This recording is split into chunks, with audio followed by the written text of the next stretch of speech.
Bien-aimés dans le Seigneur, que Dieu vous bénisse. Nous sommes aujourd'hui à l'étude 88 dans le volume 2 du Sonder les Écritures.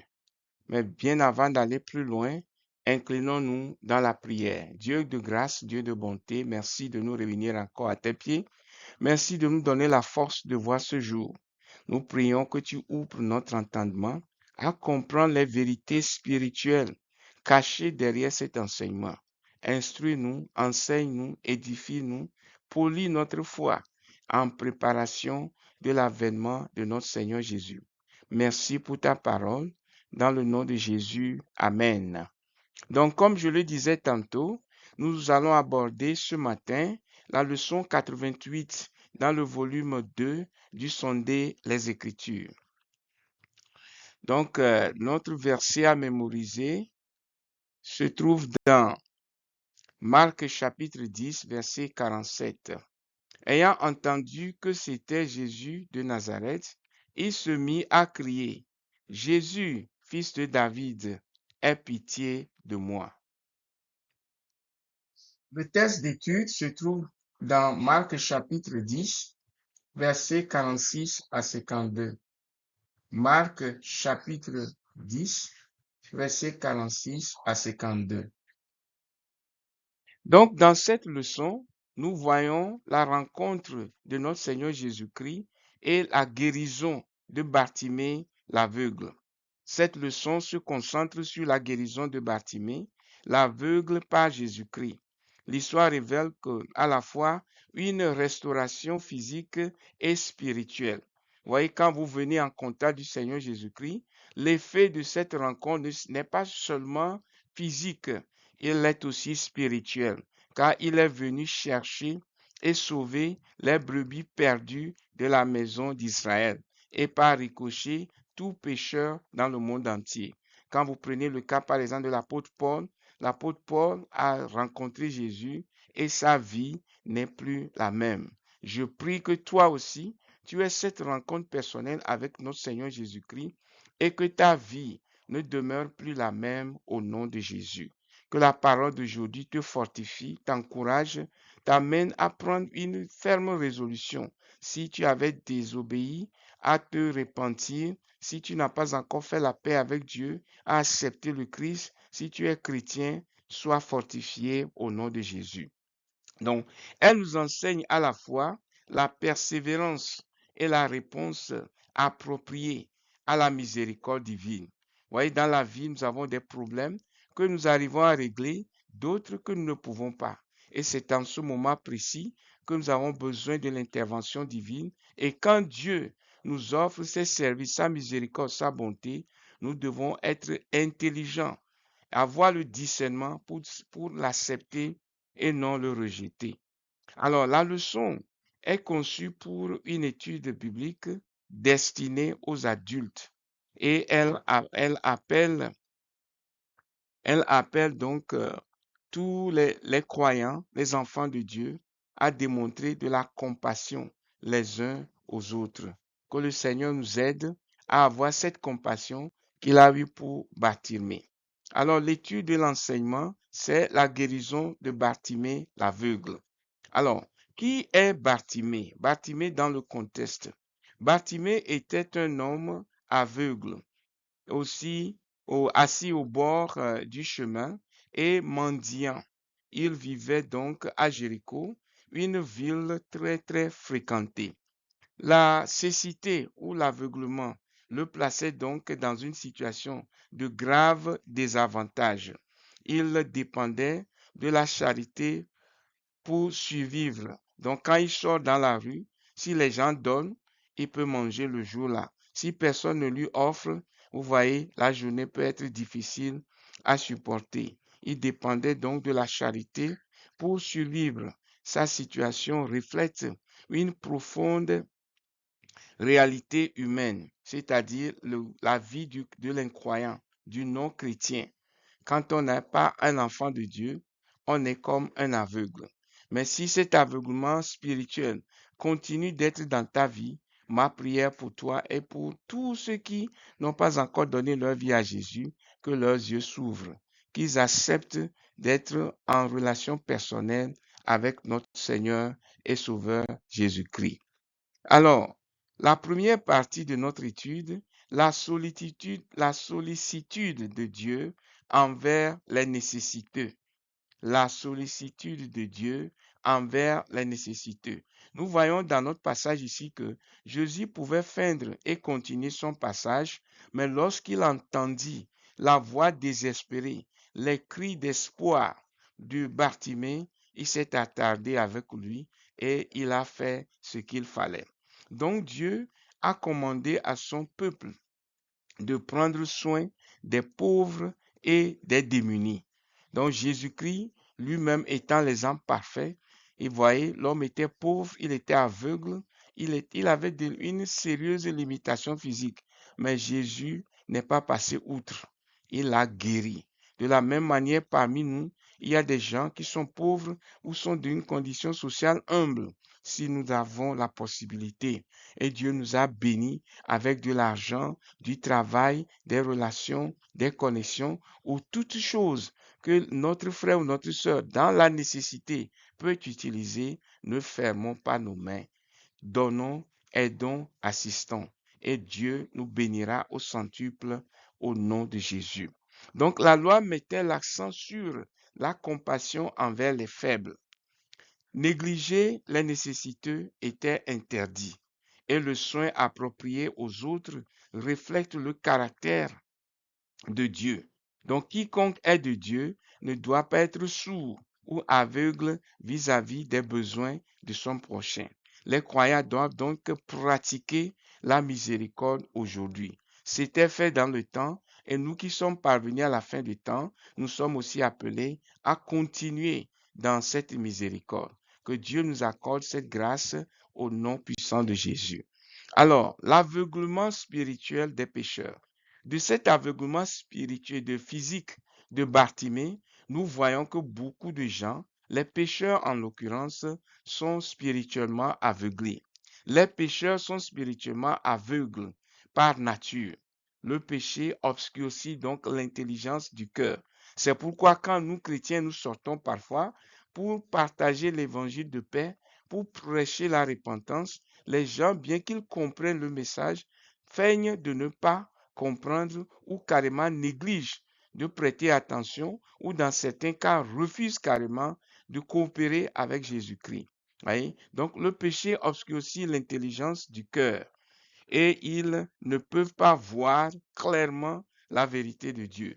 Et qui en est l'auteur? Satan, bien sûr. Satan aveugle les incrédules afin qu'ils ne reçoivent pas l'évangile. C'est pourquoi en sortant pour aller prêcher, nous devons passer du temps à genoux. Vous voyez, la conversion d'une âme se fait d'abord dans la prière. Si nous les gagnons en esprit, nous pouvons aussi les gagner physiquement. Que Dieu nous renforce spirituellement, nous donne la vie de sainteté pour que nous puissions le faire comme cela se doit au nom puissant de Jésus. Alors, le désespoir sans Christ. L'état difficile de Bartimée est le portrait exact de ceux qui vivent sans Christ. Si tu vis sans Christ, tu es responsable de toi-même. Les problèmes de la vie, les besoins de la vie, les difficultés, tu portes tout. Les moments de joie et surtout d'épreuve, tu es seul. C'est pourquoi on parle ici de désespoir. Le pécheur plutôt est impuissant vis-à-vis de Satan, vis-à-vis des démons, vis-à-vis des sorciers, sans la présence du Christ. Aucun effort humain ne peut donc restaurer la vue spirituelle. L'activité religieuse seule ne peut pas sauver quelqu'un. Oh, je suis pasteur, je suis chantre, je balaye la maison de Dieu, je fais partie du groupe d'évangélisation. Quand tu fais tout ça sans être toi-même né de nouveau, ce n'est que activité et cela ne peut pas donc te porter loin. Alors, nous voyons que seul Christ apporte la véritable lumière et le salut qui est nécessaire pour l'intervention divine. Que Dieu t'accorde à toi d'être ce canevas par lequel le Seigneur va atteindre la vie des autres au nom de Jésus. Alors, la responsabilité des croyants. Maintenant, toi, tu as reçu le Christ, tu es né de nouveau. Quelle est ta responsabilité vis-à-vis des autres? Les croyants doivent donc prêcher l'évangile aux pécheurs. Les personnes ne peuvent pas croire si elles n'entendent pas la parole de Dieu. La Bible dit que la foi vient de ce qu'on entend et ce qu'on entend vient de la parole de Dieu. Et dans le livre de Romains, on dit comment les pécheurs pourraient-ils se convertir s'il n'y a personne qui prêche l'évangile? Donc, mon frère, ma soeur, la prédication de la parole, ce n'est pas seulement pour le pasteur et les ouvriers. Toi, membre de l'Église vivante du Seigneur, tu dois avoir le temps de participer aux séances d'évangélisation que l'Église organise et bien plus, tu dois avoir du temps dans la semaine, dans le mois, de faire toi-même des sorties personnelles d'évangélisation. Prêcher à tes collègues du travail, prêcher aux membres de la famille, prêcher aux gens qui vivent dans la communauté avec toi. Toute personne que le Seigneur met à tes côtés est une âme à gagner si cette personne n'est pas encore née de nouveau. Alors, l'évangile révèle le Sauveur aux aveugles. Donc, quand nous allons vers les gens et nous décidons enfin de faire la volonté de Dieu, de prêcher l'évangile, nous n'allons pas là pour prêcher nous-mêmes, nous n'allons pas là pour prêcher notre Église. Christ est le Sauveur de l'humanité. C'est le Christ que nous présentons et c'est le Christ qui va activer par la force du Saint-Esprit la foi en le pécheur pour que celui-là puisse se donner à Dieu. Mais cela va dépendre de ton obéissance. C'est pourquoi il est dit ici que l'obéissance est essentielle pour pouvoir prêcher l'évangile du Seigneur. Bartimée entendit parler de Jésus. Donc Bartimée était là, comme d'habitude, assis au bord du chemin, mendiant comme d'habitude, quand tout d'un coup, il a entendu que Jésus est dans le parage. Et sachant qui Jésus était, sachant que Jésus était la clé, la solution, Bartimée a pris cela. Et qu'est-ce qu'il fait? La foi l'a poussé et il a commencé par, et crier au Seigneur. Il a reconnu que c'est une opportunité qu'il ne doit pas laisser passer. Il ne tarda pas dans sa réaction. Il agit immédiatement et crie, ô Jésus, fils de David, aie pitié de moi. Jésus, fils de David, aie pitié de moi. Aujourd'hui, si nous avons des problèmes, nous ne devons pas nous taire sur nos problèmes. Nous devons faire tout pour que notre voix soit entendue. Alors, ce que Bartimée a fait, c'est ce qu'on appelle le cri de miséricorde. Bartimée crie au Seigneur à haute voix. Il a appelé Jésus fils de David. Son cri connote donc sa reconnaissance de Jésus comme le Messie. Il sait qu'il ne peut pas se guérir lui-même. Peut-être que les docteurs, les praticiens ont essayé, mais n'ont pas pu guérir sa maladie. Sa dernière chance, sa chance ultime se trouve donc en Jésus-Christ. Si tu essaies à sa place, je crois que tu crieras le plus, n'est-ce pas? C'est très important. Il demande spécifiquement la miséricorde de Dieu. La foi véritable invoque Jésus-Christ sincèrement. Et Jésus, ayant entendu Bartimée, savent que Bartimée est vraiment soucieux de son état et veut donc avoir une solution définitive à son aveuglement, à sa cécité. Persistance malgré l'opposition. Et quand il a commencé par crier, les gens trouvaient qu'il dérangeait. La foule essayait de le faire taire Bartimée, mais il refusa de se décourager. Il cria encore plus fort. La foi doit persévérer malgré l'opposition. Il n'est pas dit que quand tu commences ta prière, 5 minutes après, on peut t'exaucer. Dieu peut t'exaucer de la même manière, mais parfois lui-même, il tarde pour voir si nous avons la foi. Et regardez par exemple dans la Bible, quand Jésus-Christ avait appris que Lazare était mort, il a attendu 4 jours. Les sœurs Marie et Marthe, qui sont les sœurs de Lazare, étaient pratiquement à bout de souffle. Quand il était arrivé, le miracle s'est produit. Donc Dieu honore la persévérance dans la prière. Quand nous demandons et nous n'avons pas encore reçu, ce n'est pas la fin du monde. On doit continuer, on doit persévérer jusqu'à l'obtention de notre réponse. Jésus répond avec compassion. Jésus répond avec compassion. Donc, Jésus s'est arrêté quand il a écouté la voix de Bartimée et il a demandé que l'on le fasse venir et il a continué avec lui. Le rejet du manteau. Bartimée jeta donc son manteau. Ce geste manifeste son urgence et sa foi. Il se débarrassa de tout ce qui pouvait l'empêcher d'avancer pour rencontrer le Seigneur Jésus. De même en est-il pour nous aujourd'hui. Quand nous décidons de suivre Christ, il y aura beaucoup de problèmes de la part des amis, de la part des parents, au lieu de travail, dans la communauté, par rapport à ton ancienne religion, fût-elle soi-disant chrétienne ou animiste ou islamique, les gens vont te persécuter. Parce que la Bible dit que tous ceux qui veulent vivre pieusement seront persécutés. Pour que nous puissions continuer avec le Seigneur, nous devons être déterminés dans notre cœur, dans notre pensée, à ne laisser personne, aucune situation, prendre la foi et la joie que nous avons en Jésus-Christ. Alors, l'empêchement des gens et le manteau qu'ils portaient étaient devenus comme des fardeaux. Alors, il se débarrassa de tout ce qui pouvait l'empêcher d'avancer. Les pécheurs doivent également abandonner la confiance en eux-mêmes ou en les personnes qui sont les proches. Parfois, on est obligé de perdre les membres de sa famille avant de gagner une autre famille en Christ. Venir à Christ exige une soumission totale, une foi absolue, que celui qui t'a appelé, il prendra soin de toi malgré le rejet des autres.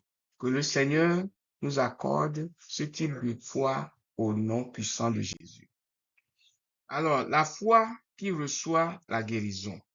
Alors, ayant fait tout ça, il veut vraiment la guérison. Donc, Jésus a vu comment il s'est débattu et il savait que cette personne avait réellement la foi.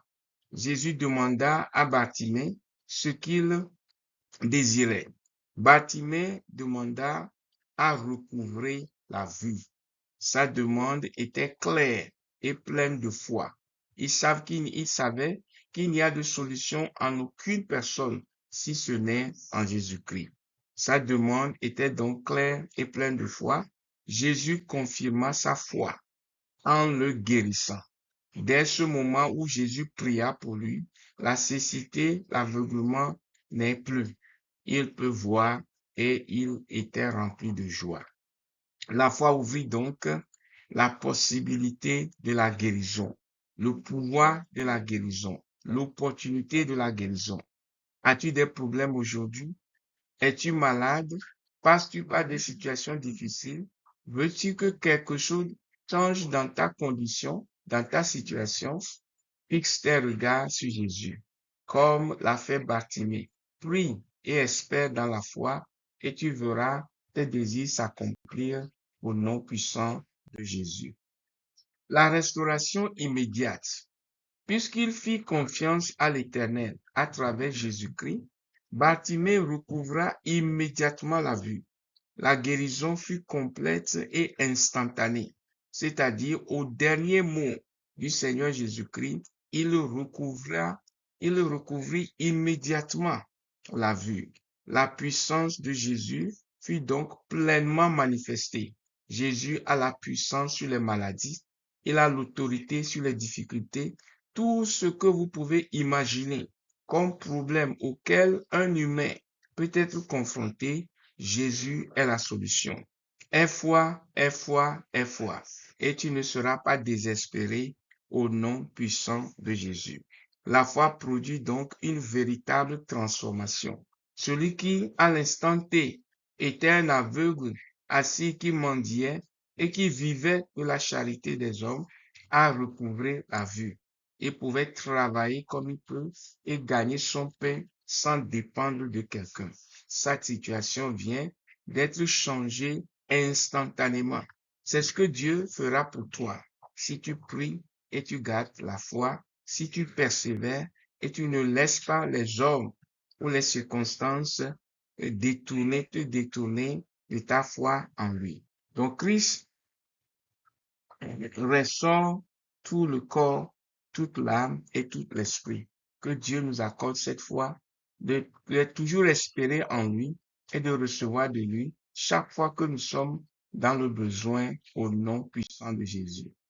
Alors, suivre Jésus. Après la guérison, Bartimée suivit Jésus après sa guérison. La gratitude le conduit au discipulat. Il devient de facto un suiveur, un serviteur de Christ. Il n'est plus retourné dans la famille. Il a suivi Jésus. La même manière, quand nous naissons de nouveau, nous ne voulons pas être seulement dans l'église pour être juste des membres. Nous devons rejoindre le groupe des ouvriers, manifester notre désir de servir Dieu, suivre la formation des ouvriers et être utile. Car en réalité, la raison pour laquelle Jésus-Christ est venu dans ce monde, c'est pour te sauver, c'est pour me sauver, mais bien plus que nous devenions des partenaires avec lui dans le travail qui consiste à prêcher l'évangile et à amener des gens dans le royaume. Donc, en réalité, nous sommes sauvés pour servir. Donc, après ta conversion, la prochaine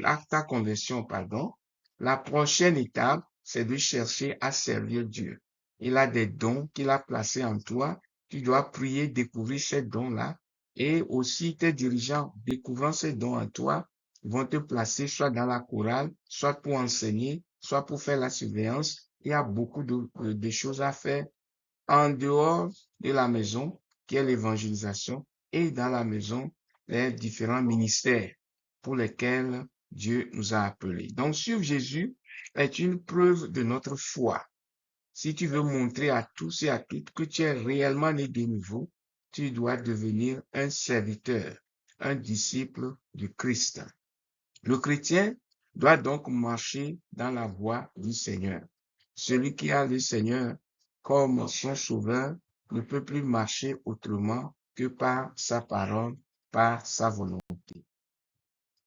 La lumière du monde. Jésus est la lumière du monde et ceux qui le suivent ne marchent jamais dans les ténèbres. Christ pourvoit la direction spirituelle. Donc, quand tu es en Christ, tu dois écouter la voix de Dieu. Tu peux écouter la voix de Dieu de plusieurs manières, à travers les Saintes Écritures, les prédications, les enseignements de la parole de Dieu, et Dieu aussi peut te communiquer directement.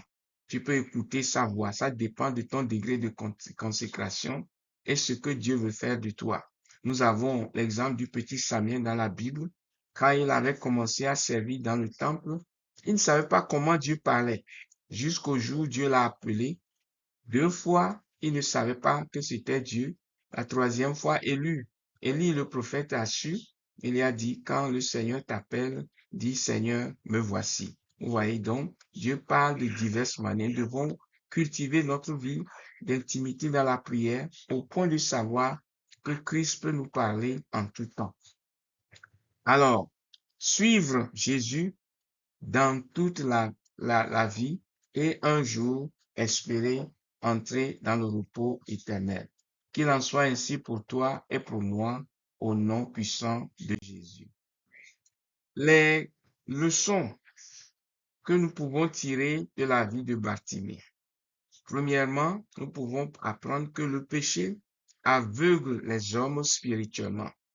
Si tu es encore pécheur, tu viens seulement à l'église, mais tu n'as pas donné ta vie entièrement à Jésus, ton ignorance est spirituelle, ton aveuglement est spirituel. Le jour où tu donneras ta vie à Jésus, tu peux faire la part des choses. Tu peux savoir ce qui est bon, ce qui est mauvais. Si nous voyons les pécheurs vivre la vie qu'ils mènent, ça veut dire qu'ils sont spirituellement aveugles. C'est ce qui fait d'ailleurs que certains, lorsqu'on leur prêche, ils sont résistants à la parole de Dieu. Qu'il ne soit pas ainsi pour toi au nom de Jésus. Donc, quand tu prêches à quelqu'un et la personne ne s'empresse pas de recevoir le message, d'abandonner sa vie à Jésus, tu ne dois pas te décourager. Ça veut dire que tu dois lutter contre cet aveuglement spirituel. Tu dois retourner à genoux devant le Seigneur, implorer sa miséricorde pour la vie de cette personne. Numéro 3, la foi doit être persistante. On ne peut rien recevoir du Seigneur si on n'est pas consistant et persistant dans la prière et dans notre requête. Rien ne doit entraver l'approche du Christ.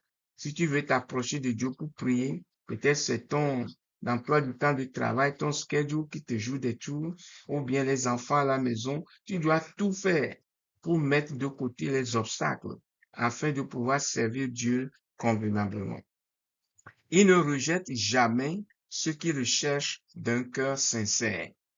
Dieu ne rejette jamais ceux qui le cherchent d'un cœur sincère.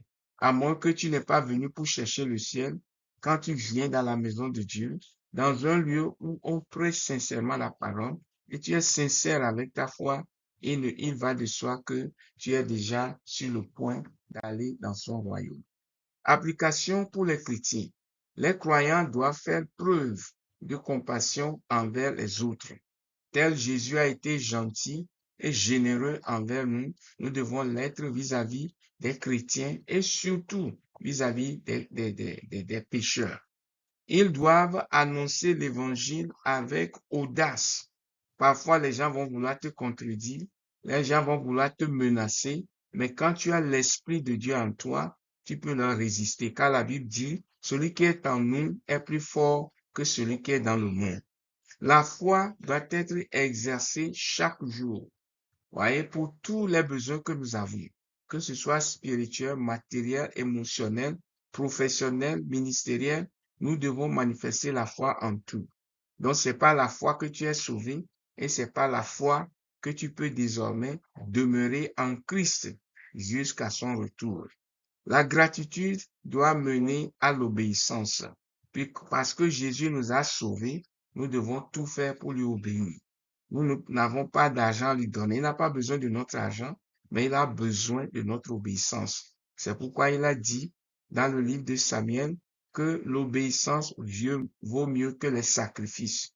Quel que soit le nombre de travail que tu fais pour Dieu dans sa maison ou en dehors de sa maison, quand tu lui obéis en tout, tu as fait le meilleur des sacrifices. Et enfin, il faut suivre Christ continuellement. Voyez, nous ne devons pas être chrétiens aujourd'hui, rétrograder demain et revenir encore un mois après, on nous voit encore dans le monde. Non, c'est la vie de tous les jours. C'est un engagement à vie.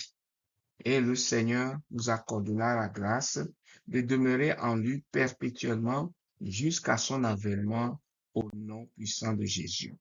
En conclusion, l'histoire de Bartimée révèle la miséricorde de Dieu. Jésus pouvait passer outre, mais il s'est arrêté. Il a écouté la requête de cet homme. Il a répondu à sa requête. La foi apporte la restauration et la lumière. Il était aveugle, mais aujourd'hui il voit. Quand il est jour, il le saura. Quand il est nuit, il le saura. Les gens de sa famille, il peut voir clairement leur visage. Imaginez Jésus guérissant un aveugle. Tu vas voir comme un bébé de 2 jours. Jésus répond aux cris sincères. Quand nous sommes sincères dans la prière et nous prions de tout cœur, de tout notre cœur, il répond toujours. Le salut conduit donc au discipulat. Une fois né de nouveau, un véritable enfant de Dieu qui a véritablement fait l'expérience du salut ne peut pas croiser les bras et dire oui, le travail, c'est le travail du pasteur et des ouvriers. Au contraire, il comprend qu'il est sauvé pour servir. L'apôtre Paul, immédiatement après sa conversion, il a recouvré la vue, il a prié et il est rentré avec Barnabas directement dans le ministère, retourné à Jérusalem pour prêcher maintenant la vérité contre laquelle il avait combattu les chrétiens pendant des années. Et enfin, les croyants doivent suivre Christ. Qu'est-ce qui fait la différence entre un chrétien et est un nom chrétien, si ce n'est notre obéissance, notre soumission absolue au Seigneur et au Sauveur Jésus-Christ. Prions. Dieu de grâce et de bonté, merci pour ces enseignements précieux que tu viens de nous donner encore à travers la leçon 88 plutôt, dans le volume 2 qui sondait les Écritures. Nous prions que la sagesse divine, la connaissance et la révélation divine qui nous ont été communiquées ne soient pas morts après cette étude, que cette parole soit inscrite sur la table de nos cœurs, afin que chaque fois que nous en avons besoin, nous puissions les utiliser pour avancer dans le Seigneur. Merci de nous bénir. Nous sommes reconnaissants pour tout. Dans le précieux et beau nom de notre Seigneur Jésus-Christ. Amen. Bien-aimés, nous allons nous rencontrer le dimanche prochain pour l'étude 89 dans le livret 2 du Sonder les Écritures. Que Dieu vous bénisse et qu'il sanctifie votre journée. Amen.